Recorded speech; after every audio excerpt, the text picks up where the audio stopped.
Horticulture industry है, मेवा industry है, ये सब सरकारें जानती हैं।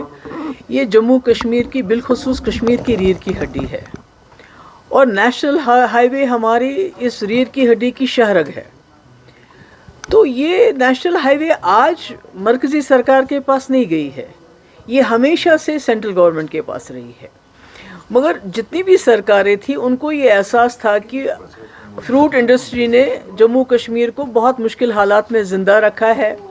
ये लाखों लोगों को रोज़गार देती है, ये लाखों जो करोड़ों रुपए की इसकी आमदनी होती है जिससे यहाँ घर चलते हैं, हमारा स्टेट चलता है। तो उनका ये होता था कि कोशिश होती थी कि ये नेशनल हाईवे जल्द से जल्द इसको ठीक किया जाए। तो आज भी उमर साहब ने गडकरी जी को फ़ोन किया, मगर ये फ़ोन वो आज से 15 दिन पहले भी कर सकते थे।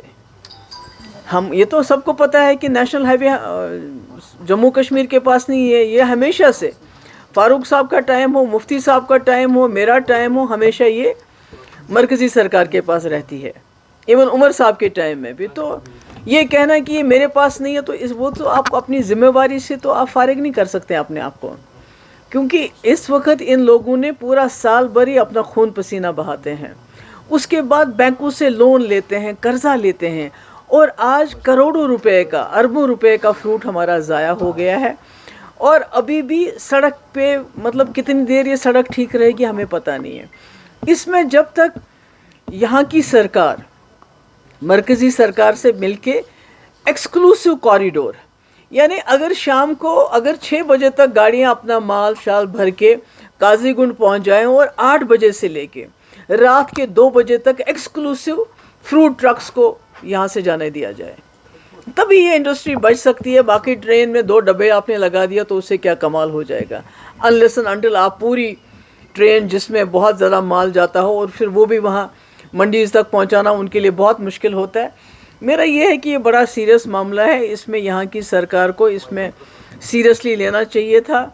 और गडकरी साहब के साथ मसला उठाते हुए ये बात बहुत पहले हमें रफ़ा दफ़ा की होनी चाहिए थी। मैंने 2 सितंबर को इस पे बयान दिया था, क्योंकि तभी मुझे पता लग रहा था कि ये जो अगर अभी इसमें कार्रवाई नहीं करेगी सरकार, तो आने वाले वक्त में हमारे लोगों को, हमारे किसानों को बहुत दिक्कतें होंगी, क्योंकि टूरिज़्म तो ऑलरेडी ठप हो चुका है, आप देख रहे हैं।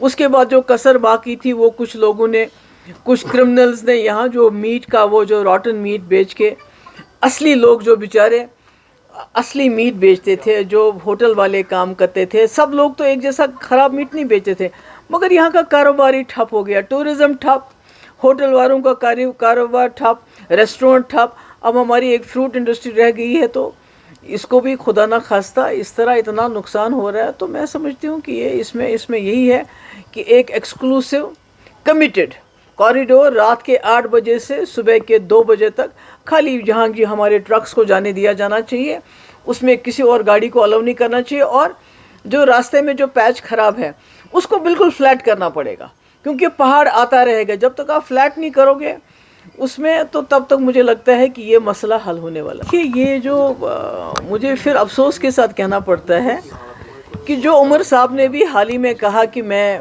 महराज मलिक साहब का केस लड़ने के लिए तैयार हूँ, मगर हमारे हज़ारों तादाद में हमारे जो प्रिजनर हैं वो यहाँ और मुल्क के जेलों में, उनमें से बहुत बड़ी तादाद लोगों की बीमार है। अब जो कोई थोड़ा सा नाम वाला होता है या किसी की फैमिली हमें अप्रोच करती है, हमें पता चल जाता है।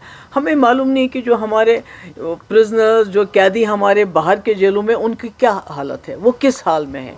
इतना टेम्परेचर है वहाँ, खाने को अच्छा क्या मिलता है वो अल्लाह ताला बेहतर जानता है। तो इसमें मुझे किसी ने कहा, अप्रोच किया किसी ने, कि ये जो शहरोज़ा है, बरकती की बीवी हैं, वो काफ़ी बीमार हैं और उनको अभी तक शायद रिपोर्टेडली बीमार है, तो उनका इलाज नहीं हो रहा। तो देखिए उनके घर में बच्चे हैं, अगर आपने बरकती को बंद किया तो बीवी को क्यों बंद कर रहे हैं? कम से कम इंसानियत के दायरे में उसको छोड़ दीजिए। कई लोग हैं जो बहुत ज़्यादा तकलीफ़ में है, कोई कैंसर पेशेंट है, आपके अमीरी जमात वो बीमार है, आपके शबीर शाह बीमार हैं, आपका जो ये ज़हूर वटाली उनको कैंसर पेशेंट है। ये तो हमें पता है इन लोगों के बारे में, मगर जो आम खाम कैदी उनके बारे में कुछ भी पता नहीं है।